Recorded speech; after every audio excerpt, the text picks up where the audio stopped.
Chris from Pickdawgz.com here with the Wraparound. We're going to be breaking down the NHL action going down on Saturday, March 29th, 2025.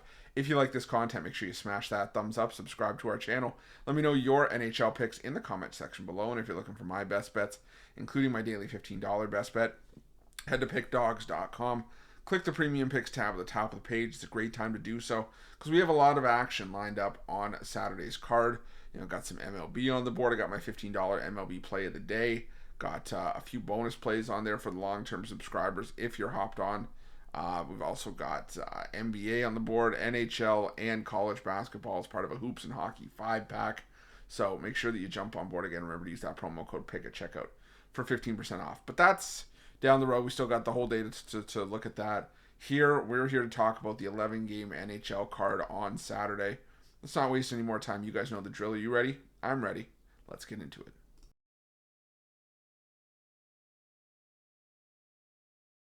Our first game comes to us from the Wells Fargo Center, where the Philadelphia Flyers play host to the Buffalo Sabres. And to me, in this game, I just think it's probably better to be on the side that's getting you the better price. And when I made the graphics for this game, it was the Buffalo Sabres. Now it's shifted more towards a coin flip, but I'll still stick with Sabres here in a lean because right now the Flyers are just not playing great hockey. I mean, the Buffalo Sabres have all of a sudden won, a couple games in a row and just look like a team that now the pressure's off. Now they've been officially eliminated from playoff contention. They're kind of just playing a little bit more freestyle hockey. And I think the Buffalo can get the job done in this game. So I'm going to lean towards the Sabres on the money line in this one.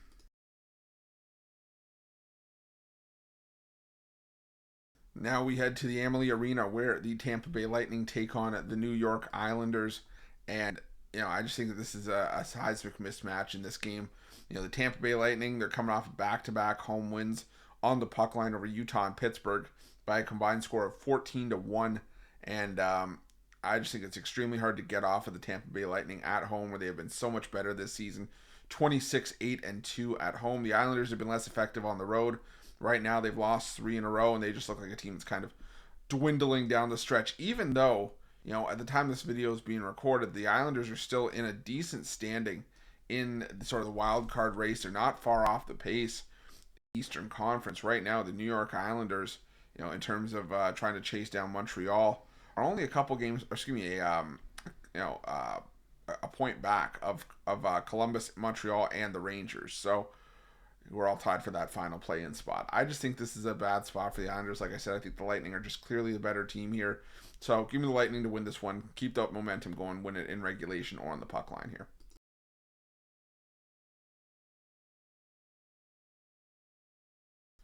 Now we head to the Ball Arena where the Colorado Avalanche take on the St. Louis Blues. And this is a tough one because both these teams are in fantastic form coming into this game. But the thing is, though, even though it's tempting to take the Blues at this kind of price, just given the fact they've won 8 of their last 10 games, so have the Colorado Avalanche, and the Avalanche have been far better at home this season. The Blues, like I said, they've been a competitive team on the road, 22-15 on the puck line, 19-14-4, so still an above 500 record on the road.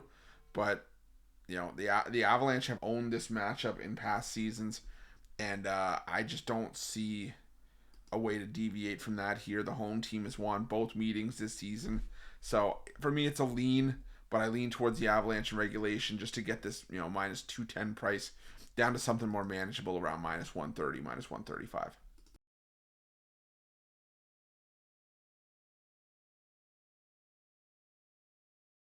Now we head to this matchup between the Minnesota Wild and the New Jersey Devils from the XL Energy Center. And the Minnesota Wild, are still a team that I have a hard time getting a read on. This is a Wild team that plays their better hockey at home, but they just continue to be inconsistent. But the thing is that they're coming off a big win over the Washington Capitals at home. The New Jersey Devils not in the greatest of form right now. They've lost 4 of their last 5, 5 of their last 7. And I just think that right now, the Minnesota Wild just feels like they have more to play for, in this spot, trying to lock up a wild card spot in the Western Conference. Maybe trying to sneak out of the play-ins, the wild card spots and try to leapfrog Colorado, in the Central Division standings. Even though it is a bit of a long shot here, the New Jersey Devils, I would say they're almost entrenched in that 3 spot in the Metro Division. So for me, I'm not saying the Devils are just going to outright chunk it the rest of the way, but I think that the Minnesota Wild show up here. So give me the Wild and a lean at home in this one.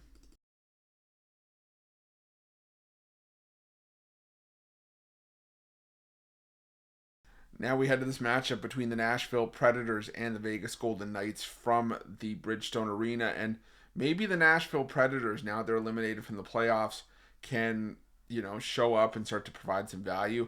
But until they do, I'm not going to believe. I'm probably going to fade this team the rest of the way because I think that the Nashville Predators have just checked out on the season.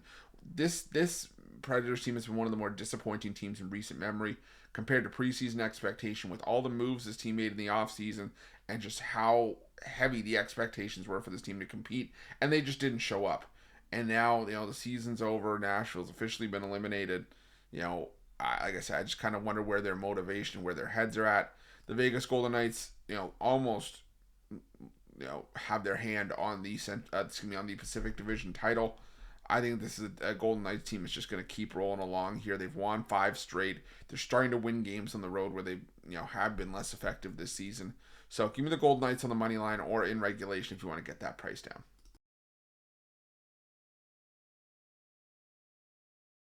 Now we head to the Canadian Tire Center for this matchup between the Ottawa Senators and the Columbus Blue Jackets. And for me, this is just a bad spot for Columbus. I understand they rallied for that win, on Friday. It was a big win for themselves in the playoff races. Right now, they're sitting in the second wild card spot in a 3-way tie with the Canadiens and the Rangers. And, Columbus, rallying for that 7-6 shootout win. Big deal. The thing is, though, the Columbus Blue Jackets traveling on a back-to-back after playing overtime. This is just, I think, a bad spot for them to be in. The Ottawa Senators have just been a far better team at home this season. I think the Senators get the job done here. I'm going to take the Senators to win this one in regulation and on the puck line in this one. Now we head to the Crypto.com arena for this matchup between the Los Angeles Kings and the Toronto Maple Leafs. And I love my Maple Leafs as much as the next person, but the problem is for me here, I just think the Leafs are in a bad spot. They've checked out mentally against teams like San Jose. They're back to playing 50-50 hockey, and now you head to LA to take on a Kings team that's been one of the best in the NHL on home ice this season. 26-3-4 are the Los Angeles Kings at home. I've said it before. I'll say it again. Even though I do think the Golden Knights have a hand on the Pacific Division title, I don't think that the LA Kings should be counted out to try to maybe try to catch the Vegas Golden Knights for the Pacific Division because, like I said, the back end of their schedule is loaded with home games, and they have 11 games to play, including this one, and 8 of those 11 games are at home. Where, like I said, they've been one of the best teams in the NHL. Vegas does have a few road games down the stretch, so. For me here, though, I think it starts with a game against Toronto, who's just been wildly inconsistent as of late. The Maple Leafs, it's a shame for me because they still have a chance to win the division and get home ice in the first round of the playoffs. And there's always a possibility that they can maybe even slip to third. So, and then have to play on the road at Tampa Bay or at Florida, which is not an easy thing to do. So, I wish I could take the Leafs here, but the spot, the situation just has me on the Kings here. So I lean towards the Kings on the money line in this one.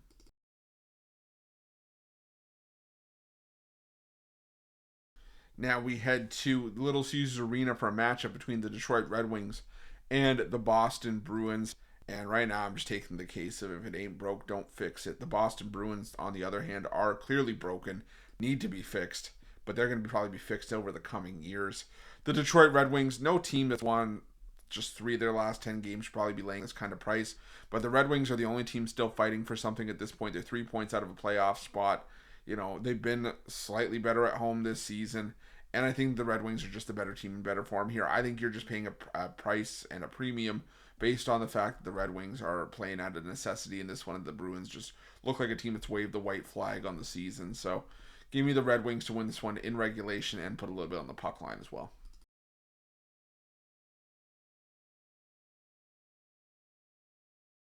Now we head to this matchup between the Edmonton Oilers and the Calgary Flames, the Battle of Alberta going down at Rogers Place.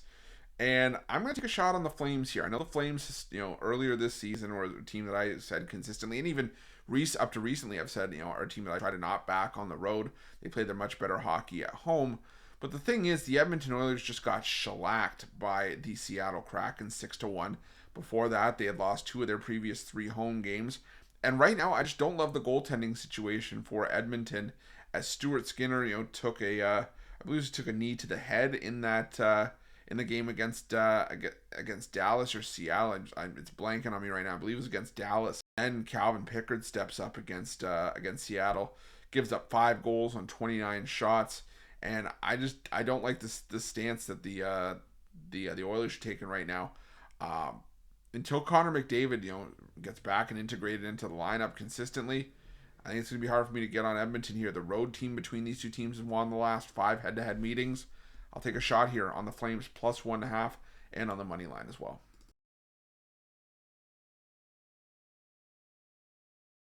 Now we head to the SAP Center for this matchup between the San Jose Sharks and the New York Rangers.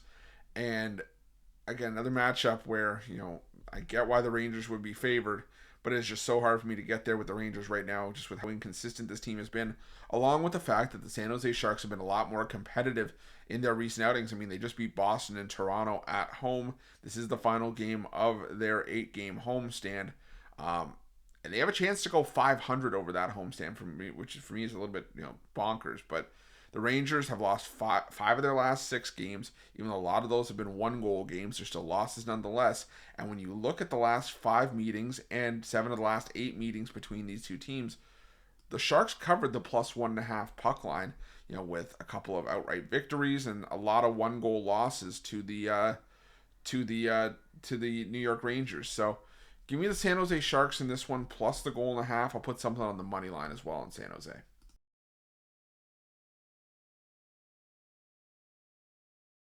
Our final game on Saturday's card takes us to Climate Pledge Arena, where the Seattle Kraken take on the Dallas Stars.